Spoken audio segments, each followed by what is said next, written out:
Ulam na pangkampiyon ng bibida ngayong umaga sa Kitchen Heat It. Ang paborito nating pabansa kamao Manny Pacquiao, ang bistek. Bukod sa masarap, may taglay na protina, vitamin B6 at B12 ang karne ng baka na knock out ang mga sakit at nagpapalakas ng mga muscles. Ready na ba kayo matutunan ng isa na namang fantastic recipe? Pwes tutok na sa Kitchen Heat It. Kailangan natin ng kanin. Eto na. Sarap maalat-alat pong sambayan nga ang nagbubunyi sa pagkapanalo ni pambansang kamao Manny Pacquiao. At bukod sa kanyang matinding ensayo, alam niyo ba ang sekreto ng kanyang tagumpay ay ang pagiging mapili sa pagkain. Eto, pinipili talaga isa sa aking paboritong kainin, bistek. Pero para ituro ang champion dish na yan, kasama natin si Chef Renzi De Jesus. Good morning, Chef! Okay, good morning. Good morning mga kapuso. So, pag niluto mo to, kailangan kasing lakas namin si Manny. Oo. Di ba? Kailangan, at sabayan daw natin ng training, hindi lang puro kain. Kakain na lang ako.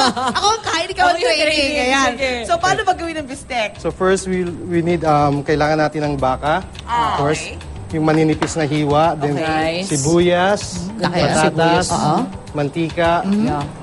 kalamansi, toyo, tsaka bawang. Sige, umpisahan na natin ang pagluluto natin, Chef. Una, binabad natin yung baka natin sa kalamansi, mantika, tsaka asin at paminta. Then, i-fry lang natin siya sandali. So, hindi kasama sa marinade yung toyo? Oo nga. Hindi. Kala ko kasama yung toyo. Okay, Ako hindi ko siya sinasama kasi magiging brown masyado yung baka natin.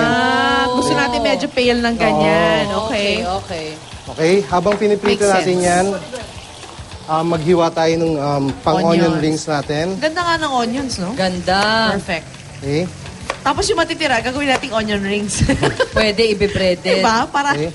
hindi sayang. Mauubos yun lahat pala. Okay. Ito, isang onion ba to? O kalahati lang? Isang Isang onion. buo. Isa ano? yan? Pag niluto, konti na lang. Oo, lumiliit kasi, di ba? Nawala yung ano niya. So habang hinihintay natin, prito natin yung onion. Hiwalay. Oo, separately. Bakit kailangan hiwalay?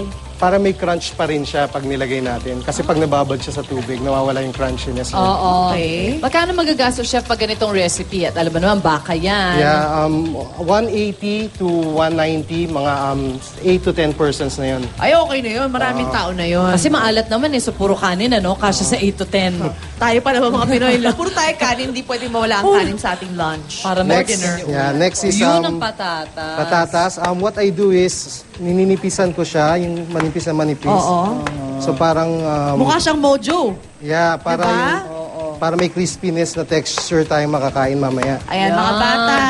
Ito yung parang french fries nyo, pero ibang shape lang. At ang maganda dyan, syempre, pag nababad siya dun sa sauce or sa sanong beef steak, parang karne na rin siya. Yeah. Yummy. So, ano ang tip mo, Chef Renzi, para sumarap ang pagkakaluto ng bistek? So yung marinate, dapat medyo 1 to 2 hours natin i-marinate. Okay. Okay. Pwede bang overnight? Yeah, mas maganda kung overnight. The longer, the better. Kumbaga. So, okay. pwede planuhin na mamayang gabi, may time naman kayo, di ba, ibabad na para tomorrow pambaon ng mga bata, prito-prito na lang. Yeah. Pati pambaon ni Daddy. O, tama. Lahat talaga. Pwede. Ayan. So, after Okay. that, kunyari pagluto na So siya. after that, lagay na natin yung... Ito na yun. So, ito na yan. ito Luto na na yan, siya. And then? So lagay natin yung sibuyas and bawang sa pinagprituhan natin nung beef. Okay? So we do the Ayan. Iba pa yan, sibuyas na pula sibuyas naman. first. Okay? Okay. Kailangan Kailangan mag-invest ka sa sibuyas. Actually. Murang iba investment. kasi. Para mas malinamnam siya. Okay? Oo. Masarap nga And then naman talaga. garlic. May garlic. Then pag white na yung sibuyas natin, lagyan na natin yung garlic. Okay. Inuuna ko laging sibuyas kasi mas mabilis masunog yung garlic. Yes, yung Okay. garlic. Okay?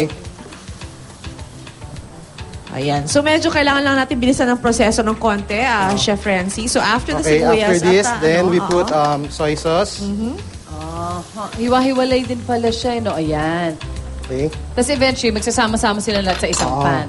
Then pakuluin lang to, then you put water. Okay. Lagyan natin ng tubig. Para wag masyado Tsaka maalat. ng kalamansi. Okay? Okay. Meron din kalamansi Okay? pala yan. Para hindi siya masyado maalat. Okay, then Alright. water. Ayan. So, mix everything. And then... Okay, then pakuluin lang. Okay. After pakulo na siya. Pakulo, tsaka natin ilagay ito. Ibabalik. Yan na. Okay? And then, yung ano nga pala, niluluto mo on the side, i-mix mo rin dito o sa presentation na siya? Sa presentation na lang. Toppings Okay. na lang siya. Presentation na siya. Ayun, ito na pala yun. May Oo. gawa na si Chef earlier. Chef Francie, maraming salamat dito Okay, sa pag-share mo maraming sa salamat amin rin, itong oo. Thank bistec you. recipe. Susubukan namin ang Pac-Man dish na ito.